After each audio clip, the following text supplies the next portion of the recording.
Welcome to today's NoorNews Bulletin, where we bring you the most significant stories from across the globe. Today, we report on the tragic loss of Lionel Messi's father and the latest developments in the United States cabinet confirmations. Let's begin with the breaking news from the world of sports. FIFA World Cup winning football legend Lionel Messi is mourning the loss of his father, Jorge Messi, who has passed away at the age of 68. According to reports from the BBC, the elder Messi died earlier today. Jorge Messi was a pivotal figure in his son's life, not only as a parent but as a constant guiding force throughout his historic career. While many parents support their children during their formative years, Jorge Messi remained deeply involved in his son's professional journey, managing his affairs and providing unwavering support long after Lionel achieved global superstardom. His influence was instrumental in navigating the complexities of the football world, ensuring that the Argentine icon remained focused on his craft. The football community and fans worldwide have begun expressing their condolences to the Messi family during this difficult time. As a manager and a mentor, Jorge Messi's dedication to his son's success is widely regarded as a cornerstone of the player's enduring legacy. Further details regarding funeral arrangements have not yet been released by the family, who have requested privacy as they grieve this significant personal loss.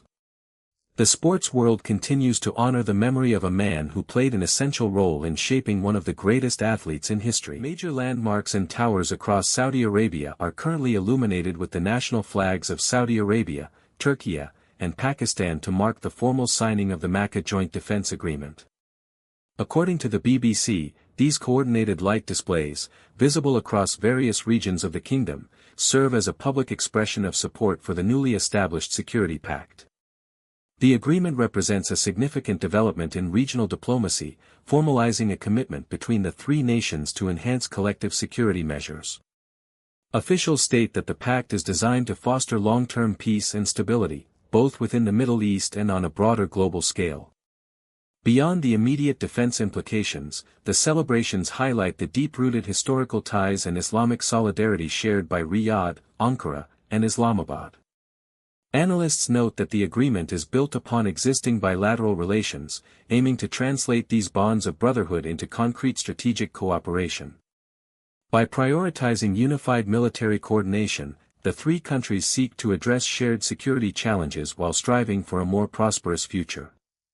The illumination of these iconic structures reflects the official emphasis on the pact as a cornerstone for future regional collaboration, signaling a strengthened alliance intended to bolster the defense capabilities of all three signatory states. Oman's personal status law, established under Royal Decree 32/97, provides the definitive legal framework governing child custody rights and responsibilities within the Sultanate. According to the Times of Oman, the legislation outlines specific conditions for custodianship, prioritizing the welfare and best interests of the child as the primary consideration in judicial decisions. The law delineates a clear order of priority for custody, typically beginning with the mother, provided she meets the legal requirements of capacity, maturity, and the ability to provide a stable environment. Should the mother be unable to fulfill these duties, the law specifies a hierarchy of relatives who may assume the role, ensuring that the child's upbringing remains within a supportive family structure. Furthermore, the statute mandates that the custodian must be a person of good character, capable of safeguarding the child's physical and moral development. While the father retains the role of guardian, responsible for financial support and major life decisions, the custodian is tasked with the daily care and upbringing of the minor.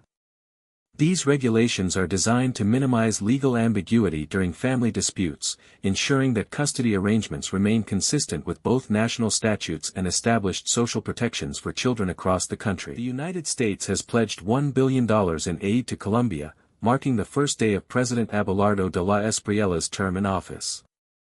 The financial package was announced shortly after the new right-wing leader delivered his maiden speech, in which he outlined a shift in national security policy. According to the BBC, President de la Espriella used the address to formally declare an all-out war against what he described as narcoterrorism. The administration's stated objective is to dismantle criminal networks and stabilize regions currently under the influence of armed groups.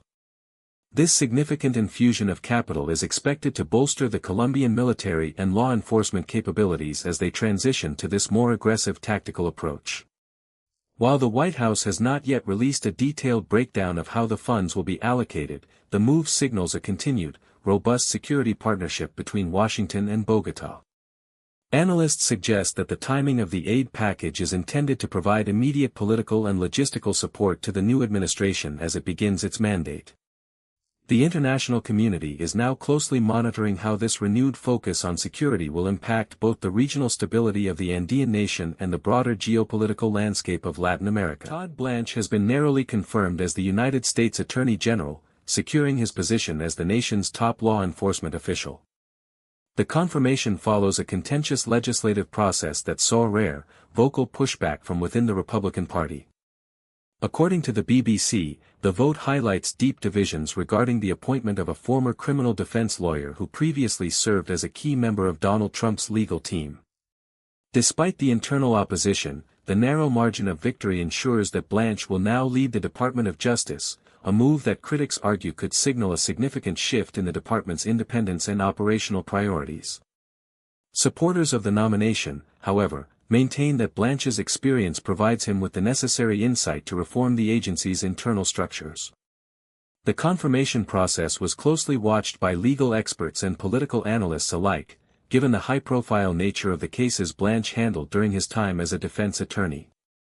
With his confirmation now official, Blanche is expected to begin his tenure immediately, facing the challenge of managing a department currently navigating complex political and legal landscapes.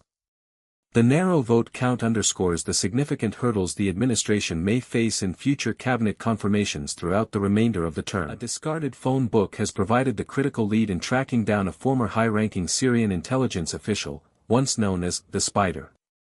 According to a report by the BBC, investigators utilized the document to locate the man, who had been living in hiding following his tenure as one of the most feared figures within the Assad regime's security apparatus. The individual, whose identity was long shrouded in mystery, was allegedly responsible for overseeing extensive detention operations during the early years of the Syrian conflict. Reporters spent months cross-referencing names and contact details found within the physical directory against open-source intelligence and witness testimonies.